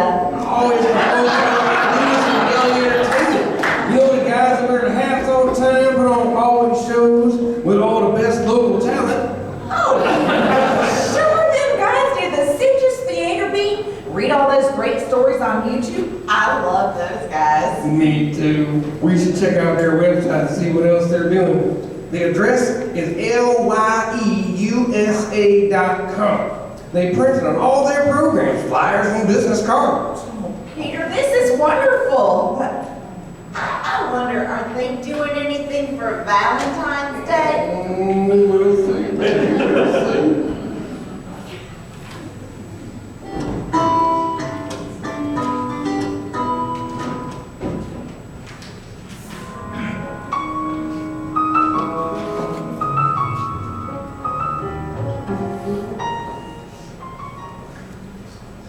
Is everything all right? I just had the strangest feeling I was being watched. But that's not a new occurrence for me. It seems like someone is always staring at me, but I can never catch them. Looking back, the feeling seems to have started on my wedding night. Which brings me back to what I was trying to tell you before. Well, I said before that I don't have much experience with men. What I should have said was that in one very important respect, I have no experience with men. Not even my husband. You know what I'm saying? Well, yeah, I do and I don't. I mean, look, I completely respect your waiting until you were married to, but you're telling me that you've been married for 9 months and you have not yet consummated it? Well, yes. I mean, at first I thought it was a timing thing. I mean, I have no real experience with how man things work. I thought maybe it was a special time of month that men had to get interested.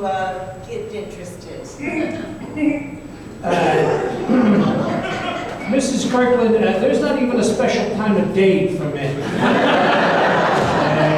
We're interested pretty much even when we're asleep. I realize that now after I did some research. I Googled human sex. I'm sure you did. There were pictures too. A lot of pictures. Look, I'm sure there were, but then what? Well, I began to think that it might be me. Maybe I'm not attractive enough.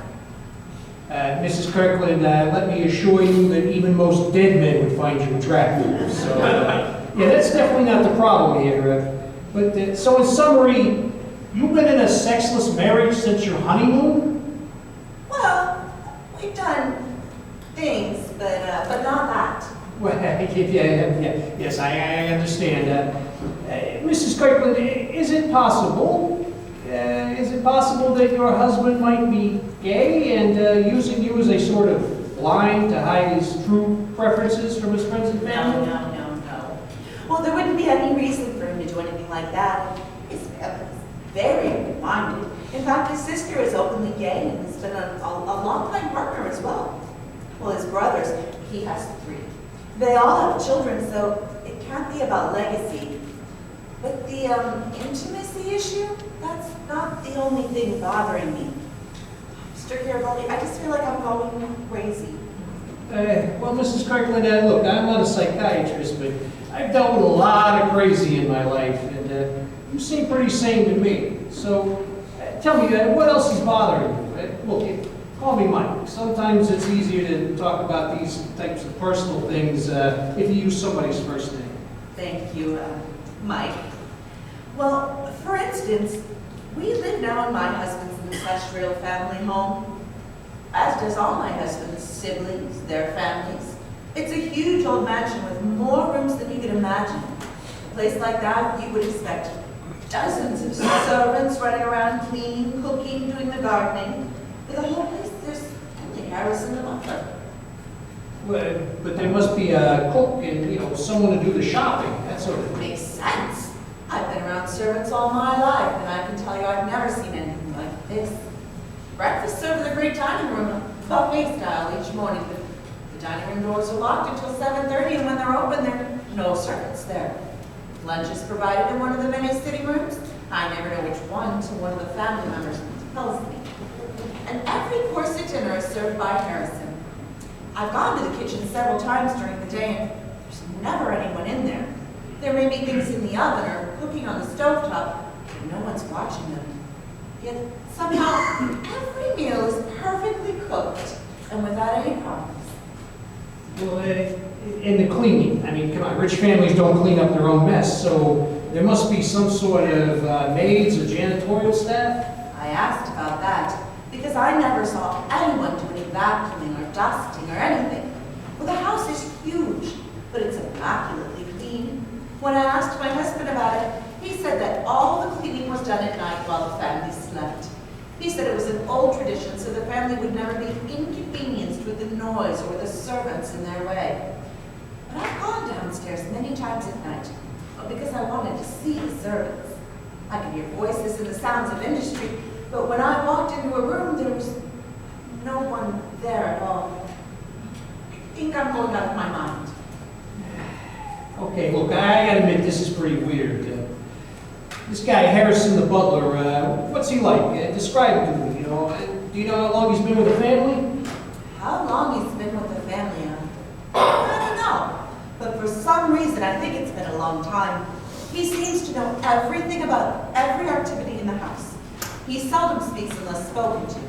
If I had to guess, I would say he's originally from Europe, though he doesn't really have a discernible accent. Physically, he's about 4'11" and stoutly built. He has very angular features and wears his hair long over his ears. If I had to place his age, I would say he's in his late 50s, but very fit. He moves very smoothly with an odd sort of grace for a man of his proportions. Well, tell me about your husband's family. Is there anything you or other people might consider, strange, any skeletons in the closet? Well, they are a very close-knit family. They don't really socialize with outsiders very much. All the local shows show them a great deal of respect. In fact, I don't think I've ever heard harsh words said against any member of the family. I believe their money comes from investments, though in what I don't know. Their family has lived in the area since their ancestors came over in the early days of colonies. They own a great deal of land, but very little of it is developed. One thing that might seem odd is the whole family enjoys hunting.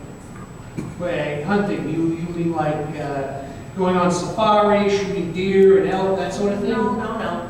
Not safaris and not shooting either. In fact, there's a firearm in the entire house. It is strange, isn't it? Well, there's a lot of trophies and stuffed animals, at least one in every room, practically. I think they hunt with bows and arrows. Lots of people do that, right? Well, it's not unheard of. I mean, some people see it as more of a challenge, I guess. But what are they like physically? Are they short, or tall, light, or dark, complected? Are the men hairy, or are they bald? Actually, they're all quite attractive. The whole family. The men are all tall, lean, athletic, although I've never seen anyone actually exercise. Well, they're all blonde with a touch of red here and there in their hair and their beards. Lawrence's sisters and his brother's wives are all very attractive women. They all have blonde hair and pale skin. Why are you asking me about their physical appearance? What did that have to do with anything? And look, Mrs. Kirkland, it's how the eye detection works. See, if we were talking about a theft or embezzlement or some sort of con, I'd be asking you about money. But from what you've told me, it doesn't sound like money is a thing. I'll check the financial records, of course, and see if they're really as rich as they seem, or if they are looking for an injection of cash from a nice lady named Janet. But I'm betting that's not it. You get past money, you look at revenge. But it doesn't seem like that's the case here, because you've been with the family for 9 months and you're still breathing. Money and revenge out of the way, that brings us to sex. This is definitely not a case here. When you eliminate the big three of money, revenge, and sex, that leaves you with weird. And for weird, you look at people. Serial killers, kleptomaniacs, flashers. It's all about messed up wiring in the brain. So now I start looking at people in your life, meaning your husband's family. What about me? What should I do next? How do I contact you? No problem. Look, you go home and act normal, but you keep your eyes open for anything odd. If people start treating you different, or asking you where you've been, or asking too many details, just play it off like it's nothing. Look, I'm going to give you this business card with the coffee shop's name on it, with a special number. You can reach me or my partner at this number at any time. If anybody finds the card, or you need an excuse for being here, you tell them you were looking for a special roast of coffee. Anybody but you calls this number, I make like I'm a salesman, so you're covered. The fax number on this card, it's actually for private lines in the shop. You can use that number and leave a message. The owner and employees all know what to do. I must say, Mr. Garibaldi, your operation seems very thorough. I think I found the right people to help me. I feel so much better now. Thank you. Hey, all part of the service, Mrs. Kirkland. Look, whatever we can do to help you, we will. Okay? Hey, one more thing though. On your way home, glance in your rearview mirror and see if you notice anybody following you. Same thing if you're out walking. Stop up now and then and look in a shop window, see if you notice anybody noticing you. And if you do, make a note of it. It doesn't matter if you just think you saw something or somebody. Yes, I will. Thank you again.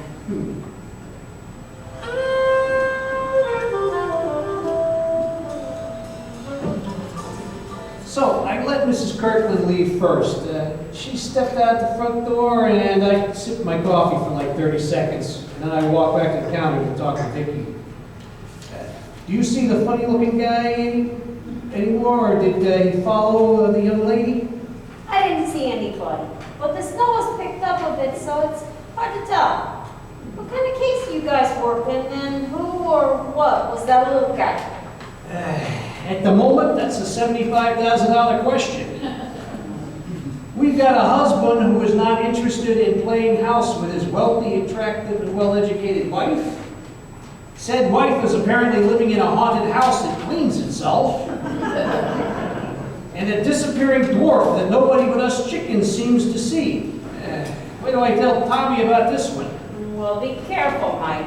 Nobody likes casket shopping at Christmas time. Ho, ho, ho. Well, I'm headed back to update the little Irish elf.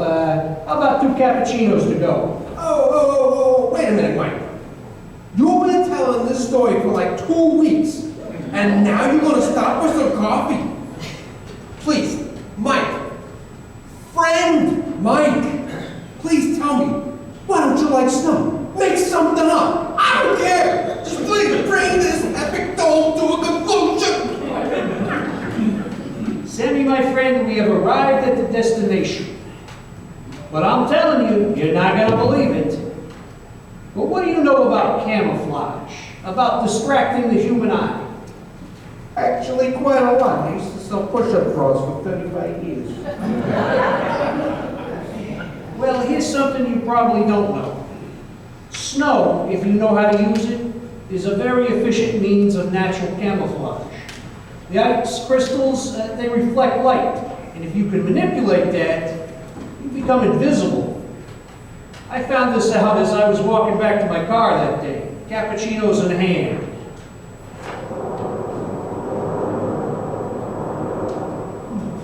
As I walked back to my car, I had to pass an alley on my right.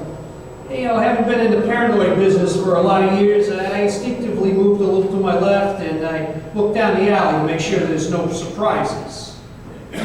The snow had picked up, but it was a nice steady fall and the visibility was good and there was no slush on the sidewalk or anything. No problem. Until my knees ran into something really hard that seemed to be moving really fast. In an instant, the coffee were headed to the basket from the three-point line, and I was headed to the cold, cold ground. I managed to get my hands up in front of me a little bit to protect my face, but the impact knocked the wind out of me. I'd only been on the ground like a second, and probably less, when the distinct feeling of being kicked in the ribs registered in my oxygen-starved brain. I automatically did what you do in that situation, was to roll up into a ball and cover my head with my arms.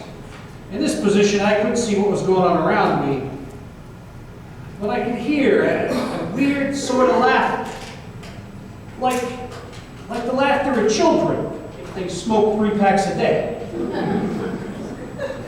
The kicking continued for like another 10-15 seconds, then it stopped abruptly.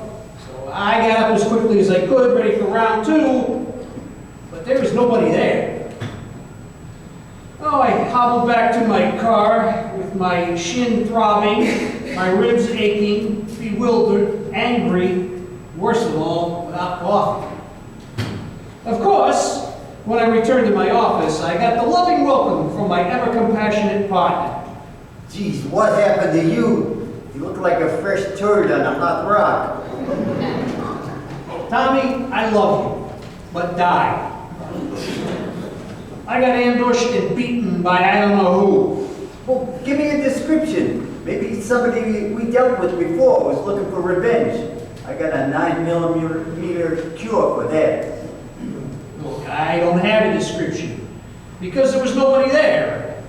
I'm walking down an empty street, past an empty alley, and then I'm on the ground with somebody playing soccer with my kidneys. Another reason to hate soccer. But gee, honey, let me tell you about the rest of my day. So, you think the assailant could be this little guy from outside the coffee shop? Oh, and more important, where's the money? The money, my dear friend, is in the safe at the coffee shop. If I was attacked by that weird little smurf, I don't see how. Did you pull up the footage from the coffee shop cameras? Print a hard copy photo of the character? Yeah, there's a problem there. I checked the footage in the time frame. Nothing. No little guy. Camera's working fine. I see people passing outside on a clear day, the fire hydrant, but no one like you described. Hey, Tommy, you know how I'm always saying I want to retire? No. Well, I'm saying it now.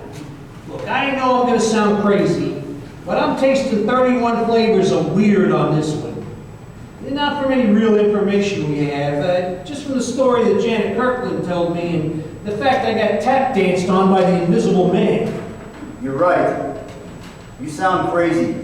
But here, let me give you a little extra scoop and some sprinkles on your crazy cone. I finished the Johnson case this morning and started digging into that Kirtland of Ewell Township. Everything I found is an empty folder right there. No newspaper articles, no birth certificates, not been digitized into the state system. All the franchises are run through a corporation established in 1852. And it gets better. Ewell Township itself is no business franchises located within the township. There's no state licensed morticians, contractors, medical professionals. It's listed in the U.S. Census information is recorded as unavailable. Okay, so we give Mrs. Kirkland back her money and we talk about retirement. I'm thinking Dallas. I hear good things. You think Vicky would like Dallas? Funny guy. First, you've never bailed on a case in your life. Second, Dallas is too dry. And third, my sister is too good for you. Well, you know, you're right on all counts, my little Celtic crime fighter. So, I guess we better head to Ewell Township and do some of that fancy detective work we're famous for, huh? Hey, look, bring your backup gun and some holy water, and let's take your car. It's got heated seats, and it's supposed to keep snowing. I had a feeling about this case from the start. Let's go, Goomba. This time of year, it gets dark around this time. We get there.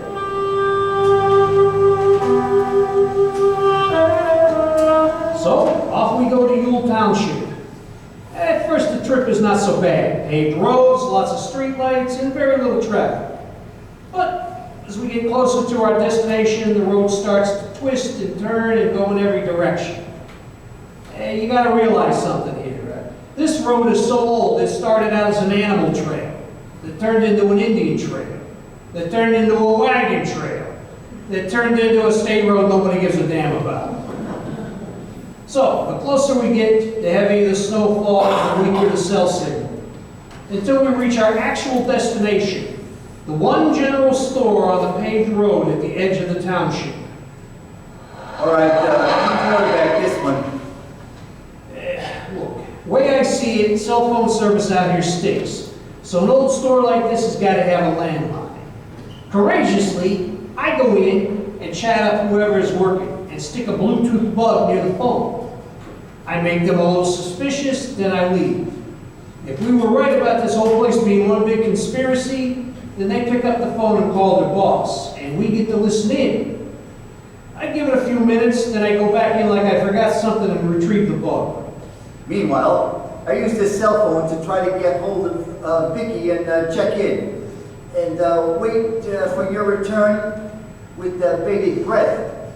You're not back in 15 minutes. I come in with bullets and blackjacks. Sound like a plan? Well, off with you now, my little Ramadan. So I walk to the front door of the store. The whole time I'm looking left and right to see if there's anybody around. Not a creature was stirring, not even a mouse. I stopped at the front door. It had the old-fashioned glass window panes, and I stared inside, taking a couple of seconds to get the lay of the land and see if I could make out anybody there. Customers, employees, whatever. The place looked empty, but when I tried the door, it opened, so I went in. Hey, can I help you? Jesus! Man, where did you come from? Hey, can I help you? Are you lost? No, I represent a coffee roaster from the city. I was wondering, Is there any restaurants or hotels, bed and breakfast, that sort of thing in the area? Anybody that might be interested in buying some high-quality coffee? No, not like that around here. Anything else I can help you with? We are getting ready to close. Yeah, I'm not getting any bars on my cell phone. Do you have a landline I can use? No phone. Anything else I can help you with? We are getting ready to close. Well, I had heard the Kirkland family lived nearby. Maybe they'd like to buy some coffee. Kirkland. No Kirkland around here. We are getting ready to close. Okay, well, thanks anyway. Have a good night. So as soon as I step out the door, I feel eyes watching me. I mean, the feeling is so intense, I actually let my arms swing a little tighter to my body as I walk back to the car so I could bump the butt of my .45 on my hip to make sure it was still there. No good. I don't think that place ever had a phone. Maybe a telegraph at one time. The little weirdo running the store said no one named Kirkland lives around here. So I gotta say, my conspiracy alarm is going off. You got anything? Yeah, a couple of things. First off, you see this street light over there? You mean the only street light out here, the one standing practically right in front of us? Yeah, I see it. So what? So, while you're inside making friends with the neighbors, I'm sitting here looking out the window, waiting for the phone to connect, and the light comes on. The instant it does, the snow right at the edge of the light starts to sparkle like a disco ball. It stays that way for about 3 seconds and then disappears. I swear to you, it's sparkly snow, shaped like that little man about 4 foot tall. Okay, weird. The store owner wasn't much over 4 feet tall either. Seems like the Lilliputians are taking over the world. No offense. Bite me, green giant. We have a voicemail from Vicky. Listen to this. Where are you? I've been trying to get a hold of you. That new client of yours, Janet Kirkland, she called here because she couldn't get a hold of you. She said something weird is going on, that her husband's whole family is getting ready for something they call the Great Hunt. She said nobody will talk to her, and she's really scared. Get back to me as soon as you can. I did some research, and I gotta tell you something. You're not gonna believe it. Well, there's only one road in, so the Kirkland mansion has got to be that way. Okay, you drive, and I'll try to get Vicky on the phone. Hey, do you see something down the road, like at the edge of the headlights? The snow is shimmering? Hey, you got the thermal binoculars we use for surveillance in here? On the floorboard behind you. Yeah, okay, got it. Well, let's take a look. Holy mother of munchkins! Drive, Tommy, drive! I counted 8 of these little guys we've been seeing all over the place coming up the road towards us, but I couldn't make them out except by their body heat. Okay, probably only 6 now. Keep going, the phone is ringing. I think I got Vicky. Mike, this is gonna sound so wild, but I couldn't get the image of that little guy out of my head. So I went online and started searching for images that naturally we saw. I can't believe I'm saying this, but what we saw was a hobgoblin. Legend has it that they served pagan priests who worshipped the snow god Uller, or however you pronounce it. Apparently, he grants priests immortality, great riches, and gives them the hobgoblins as their personal servants. Every 10 years, at the beginning of winter, they have to hunt down, with bows and arrows, an unsullied sacrifice, a virgin of high status in what they call the Great Hunt.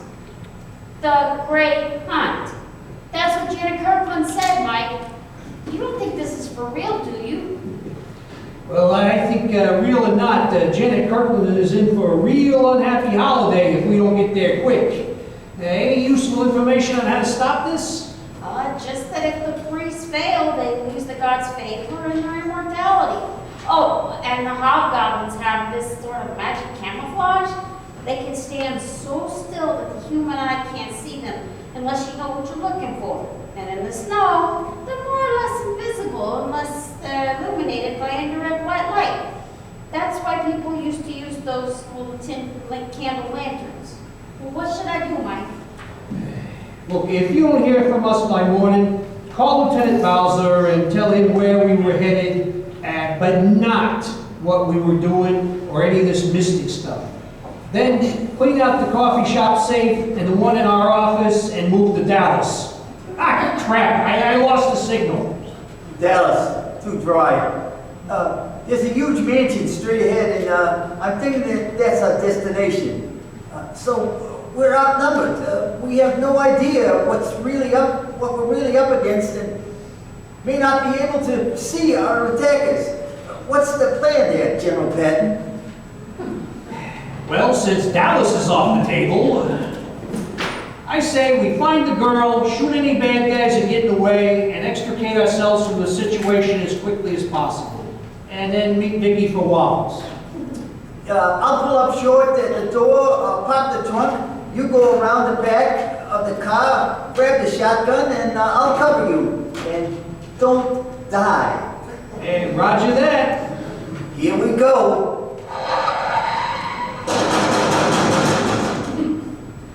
So, long story short, too late. They were all gathered in front of the house, just about to start the hunt when Tommy slides the car in practically sideways. And we jump out, and all the skinny, legless-looking clowns, they start shooting arrows at us. They mostly bounced off the car, but two of them got Tommy. One in the right hip and another one in the left shoulder. I got hit in the left foot, and one glanced off my skull. But they only got off one volley, and Tommy and I started target practice. Seems they weren't used to anybody shooting back and decided to leave after 5 or 6 of them got extra holes in them. Yeah. Turns out that, unlike in the movies, you can kill pretty much anything with a bullet. Hobgoblins and pagans included, so I guess Chuck went up for the Second Amendment. Janet Kirkland was apparently forgot about going to retreat. She wasn't hurt, but they had her dressed up in this weird deer costume. Hey, well, what about the goblins? You said you couldn't see them in the snow. And that is why I believe in Christmas miracles. See, just as we were sliding into what we were pretty sure going to be our end, it stopped snowing. Even in all that excitement, Tommy and I noticed, but I guess the hobgoblins didn't. They came charging straight at us, right into the light of our headlights. And they were like ducks in a shooting gallery. Well, if ducks were 4 feet tall, man-shaped, and exploded into purple goo when you hit them. So what happened after the macho stereotypical last stand? Well, the former Mrs. Kirkland was very grateful to us for saving her life. And she wrote a check with enough zeros to prove it. And as rich people always get what they want, she had no problem getting her unconsummated marriage annulled. In the process of doing so, she met an attractive young lawyer type guy. And I believe she is no longer suitable for sacrifice.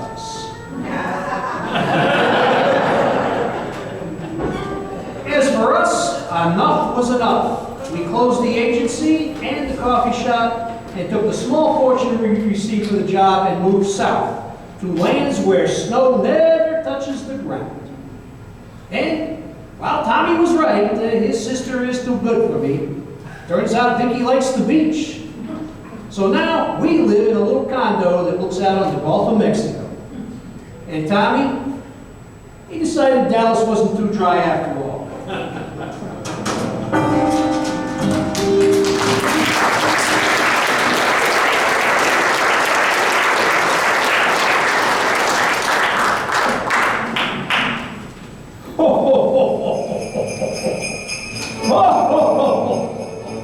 Santa Claus here. I can let you in on a little secret. Mrs. Claus had snow on the roof for over 600 years. And I have to say it was getting pretty old. So this year I got her a gift certificate to Ocean Salon in Floral City, Florida. We thought that a cut and color would be from salon owner Freedom would be just the thing before we start our vacation on December 26th. After our trip to Beaujolais, she looks 300 years younger. And I'm not the only one that noticed. I had to send my little elf Hermie to HR for a little talk after he said something about stuffing her stocking. So folks, give yourself a real gift this holiday. Give Beaujolais Salon a call. Tell Freedom you heard it here for 25% off.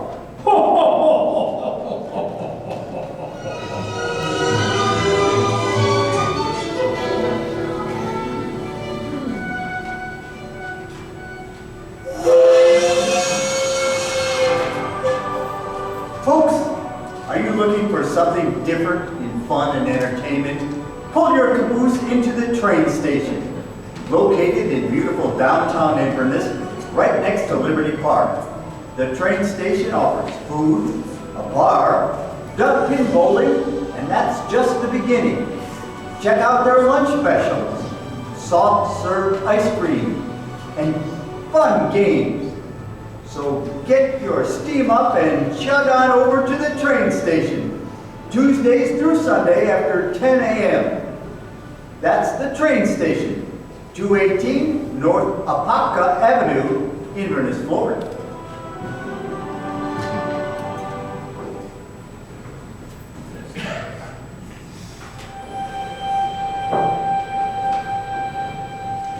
The myth, if myth it be, of Krampus has roots in what is now Germany.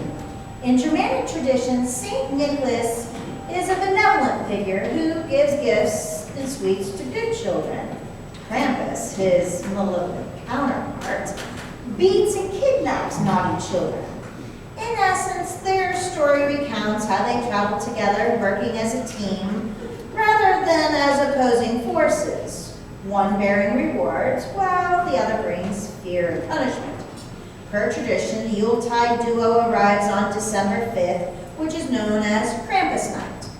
They go door to door with either St. Nicholas leaving presents for good children or Krampus beating the naughty ones with sticks.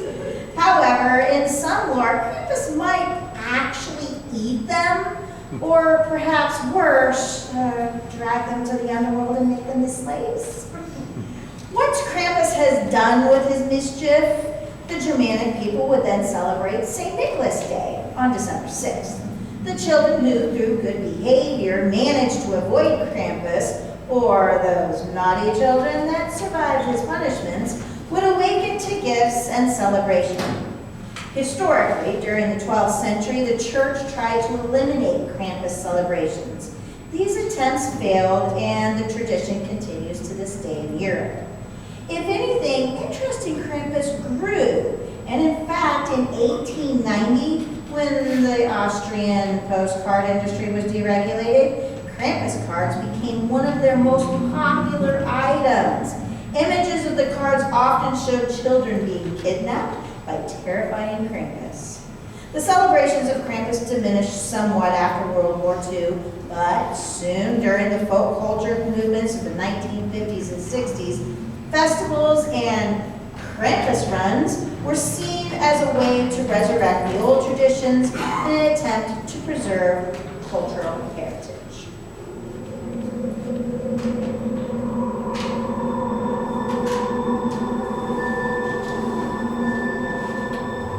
Gather round, one and all, to hear a Christmas tale that may or may not be tall. It happened once upon a time in a place called Wisconsin and was originally written by Mr. Scott A. Johnson. 'Twas the night before Christmas, and deep in our bunker, my mom, dad, sister, and I did hunker. The street lights were dark, no carolers sang, not even the blessings of the old church bells rang. And beneath our beds, we all did huddle tight and hoped he would pass by our house that old winter's night. Everyone knows jolly old Saint Nick and the gifts that he brings on his Christmas Eve trip. And the presents and baubles and candy and toys that he brings every Christmas to good girls and boys. But it wasn't the man in the red suit with the white beard whose annual Yuletide visit we feared. Outside in the snow, we heard a loud howl, the crunching of ice and animal growl. I heard it sniff by our window pane, then a deep, throaty laugh. I saw huge eyes like red flame. My sister and I both stared horrified and prayed that the creature could not get inside. But a moment later came a thundering pound that turned our door to splinters all over the ground. I screamed as the creature into our home he came. This horrible beast mocked Krampus by me. He was massively tall. The ceiling his head did meet. A good 3 meters from the tips of his horns to the hooves on his feet. Across his back, what I mistook for a coat was the shaggy long hair of a filthy dead goat. And I cried, and I saw with my terrified pangs at the sight of his wickedly razor-sharp fangs. His claw-fingered hands looked ready for pain, and one was a bullwhip and the other a chain. He growled and sneered and laughed for a while. Then he pointed at us and said, "Naughty!" with a terrible smile. My sister and I both shook with fear. What terrible things had we done this year? We tried to be good and thought we'd succeeded. We minded our manners, no punishment needed. We both made good grades, we neither one not lied. And by our parents' rules, we did abide. But Krampus still came with his evil heart black, to steal us away and stuff us in his sack, to take us away to his punishment cave, where all bad children forever will be enslaved. We turned to our parents, behind them to hide. But they both shook their heads and sadly stepped aside. You must face the music, my father's shaky voice lamented. Von Krampus then laughed, his expression demented. My sister and I hugged each other tight and prayed that someone could save us that night. And just when we had given up and all hope had gone, there came a loud clatter from out on the lawn. Tinkle of bells, our spirits did lift. Von Krampus snarled. In the air he did sniff. On the wind came the scent of holly and pine, of gingerbread cookies and holiday wine. In the doorway he stood in his suit of bright red. St. Nicholas came in and my sister crying out, she said, "Save us, St. Nicholas! There's been a mistake! We've been good all year, at least too good today." Hush now! It is all as planned. This matter is well in hand. There is something happening here, but you just don't understand. Von Krampus did come, this much is true. But the demon of Christmas did not come for either of you. At the demon we both stared, both of us confused. He had to be there for somebody, but who? Then I started to think and it all became clear. Who had been the naughtiest of all that year? The more I thought, the more I understood. We children were fine, it was the parents who were no good. Von Krampus takes children, my father protested, and Santa's face twisted toward the man he detested. Christmas time is for children and gifts to be given. You took their innocence and that can't be forgiven. You scared them into silence, their souls you did twist. And on top of all that, you told them I don't exist. For your lifetime of naughtiness, the piper must be paid. And he sent Krampus upon them with a dismissive way. Dogs, they screamed as they went into his sack, and we cried, till Santa had our backs. What's wrong? I thought you'd be happy to be rid of these people who treated you so crappy. We are, my Sniffs, as sincere as can be. But what is to become of my sister and me? St. Nicholas smiled and laughed loud indeed. As did Krampus, a sound that still haunts my sleep. While you live a life of the greatest joy, I have good use for a good little boy and a good little girl. You'll come to my workshop and learn from my elves. It won't be like working, you'll enjoy yourselves. I'll teach you my secrets, my magical toy-making ways, and then you'll take over when I've ended my days. But my sister said, what about him? Won't Krampus be lonely? And she scratched his chin. I wish to thank him, and I know just the way. I will go with him and be his protege. And so from Kris Kringle I learned to make toys, and my sister to torture naughty girls and boys. And every evening from that point thereafter, my dreams were filled with parents' screams and my sister's laughter.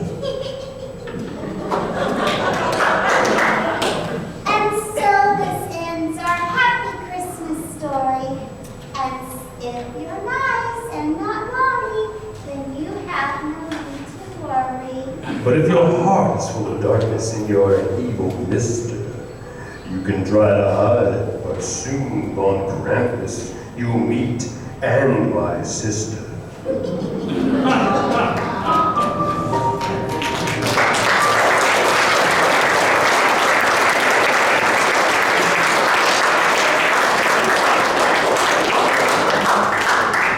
Folks, we all know how stressful and tiring the last-minute Christmas shopping can be. So when you're out making those last-minute purchases or picking up those festive items that make your season special, take a break and treat yourself to Cinnamon Sticks Restaurant and Bakery.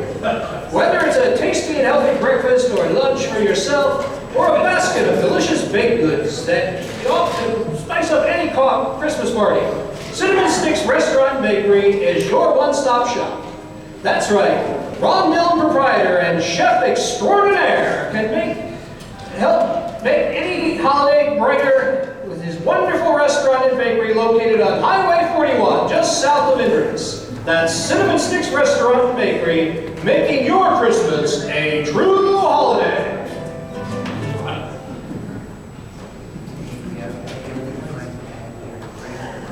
Thank you, ladies and gentlemen. I hope you enjoyed our show.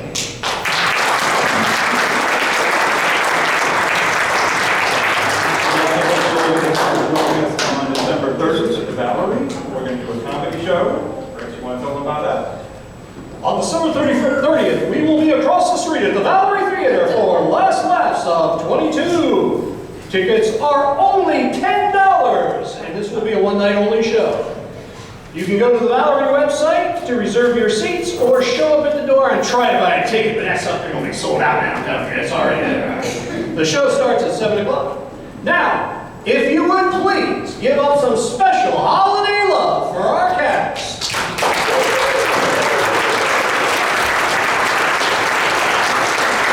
first performer is Freedom, business owner, musician, and some kind of alien. Freedom brings the receipts when it comes to his dedication to the craft and his ability to clear a craft services date.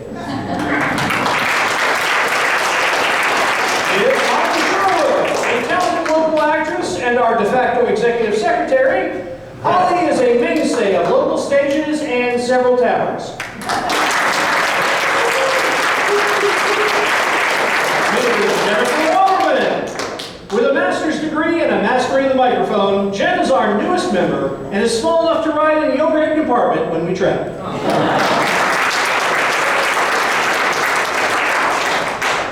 Mr. Patrick Earhart making his 15th career appearance as Ebenezer Scrooge.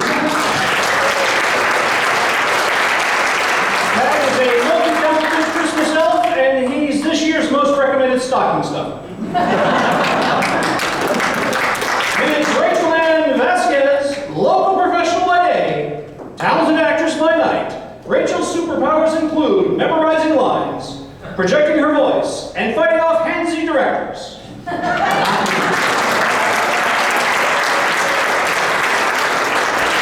And of course, ladies and gentlemen, my fellow producer and cat wrangler, Harry Lewis, master of lights and sounds and conqueror of alien worlds. I am Rex Young, your humble director and omelet maker.